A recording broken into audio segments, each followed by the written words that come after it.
Sa Re Ga Ma Pa senior season 5ஓட டைட்டில வெளில போறது யாரு? அப்படிங்கிற ஒரு விஷயம் தான் இப்ப சோசியல் மீடியா முழுக்கவே பயங்கர ட்ரெண்டிங்கா போய்க்கிட்டு இருக்கு. ஒரு சிலர் இவர் தான்ப்பா அப்படிங்கிற மாரி சொல்லி வந்துட்டு இருக்காங்க. ஒரு சிலர் கண்டிப்பா அவங்க வருவாங்க அப்படின்னு சொல்றாங்க. யார் வர்றதுக்கு அதிக வாய்ப்புகள் இருக்கு அப்படிங்கிறது தான் இந்த ஒரு வீடியோல நம்ம பார்க்க போறோம்.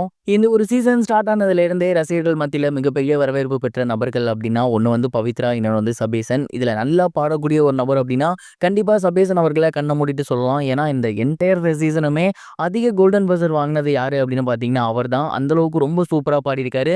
ஸோ கண்டிப்பா இந்த ஒரு சீசன்ல சபேசன் அவர்கள் டைட்டில் வின் பண்றதற்கு அதிகப்படியான வாய்ப்புகள் இருக்கு அப்படிங்கிறதுல எந்த ஒரு சந்தேகமே கிடையாது. அந்த அளவுக்கு ரொம்பவே சூப்பரா பெர்ஃபார்ம் பண்ணி வந்துட்டு இருக்காரு. இதற்கு இடையில டிக்கெட் டூ ஃபினாலேல கொஞ்சம் தடுமாறினாரு. அது முழுக்க முழுக்க நம்மளால ஃபைனல்ஸ் போயிற முடியுமா அப்படிங்கிற ஒரு பயம் மட்டும் தானே தவிர, மத்தபடி வேற எதுவும் கிடையாது. அந்த ஒரு பயத்தையுமே இப்ப மீறி அவர் ஃபைனல்ஸ்க்கு வந்துட்டாரு. ஸோ ரொம்ப ரொம்ப ரொம்ப கேர்ஃபுல்லா பாடுவாரு. ரொம்ப சூப்பரா பாடுவாரு அப்படிங்கிறதுல எந்த ஒரு சந்தேகமே கிடையாது. அதே நேரம் சுஷாந்திகா, ஷிவானி இவங்கலாம் இருக்காங்களே, இவங்களும் வரதுக்கு அதிக வாய்ப்புகள் இருக்குல்ல அப்படிங்கிற மாரி கேட்டிருந்தீங்கன்னா, கண்டிப்பா டிக்கெட் டூ ஃபினாலேல ஒரு மேஜிக் நடந்துச்சு. அதுல எந்த சந்தேகமும் கிடையாது. ஆனா என்டையர் தி சீசனும் ஃபுல்லா நம்ம பார்த்தோம் அப்படின்னா, கன்சிஸ்டன்ட்டா பெர்ஃபார்ம் பண்ணது, சூப்பரா பெர்ஃபார்ம் பண்ணது அப்படிங்கிறது முழுக்க முழுக்க சபேசன் அவர்கள் மட்டும் தான். ஸோ அவரு ஃபர்ஸ்ட் பிரைஸ் வரதுக்கு அதிக வாய்ப்புகள் இருக்கு அப்படிங்கிற மாரி தான் நான் நினைக்கிறேன். 2வது அல்லது 3வது பிளேஸ்ல ஷிவானி அப்படி இல்லன்னா சுஷாந்திகா இவங்க 2 பேரும் வரதுக்கு வாய்ப்பு இருக்கு.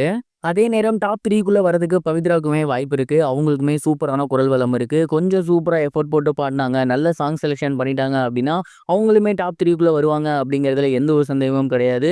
இது எல்லாமே முழுக்க முழுக்க அவங்க பாடுறத வச்சு சொல்றது மட்டும் தான். ஒருவேளை மக்களின் ஓட்டுகள் தான் அதிகமா பேசும்.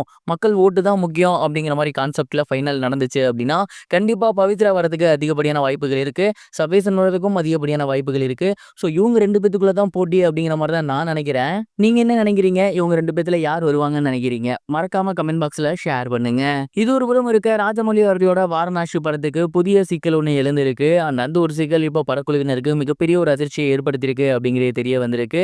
எஸ்.எஸ். ராஜமௌழி அவர்களுடைய இயக்கத்துல மகேஷ் பாபு, பிருத்திவிராஜ் அவர்களோட நடிப்புல வாரணாசி அப்படிங்கிற படம் மிகப்பெரிய ஒரு பொருட்செலவுல உருவாகியிருக்கு.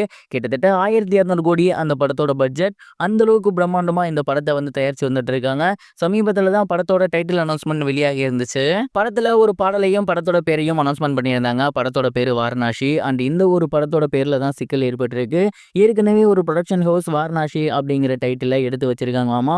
எங்ககிட்ட அந்த டைட்டில் இருக்கும்போது நீங்க எப்படி அனுமதியின்றி பயன்படுத்தலாம். கட்டாயமா அத மாத்தியே ஆகணும் அப்படிங்கிற மாரி இப்ப படக்குழுவினருக்கு அந்த ஒரு புரொடக்ஷன் தரப்புல இருந்து தெரிய வந்திருக்கு.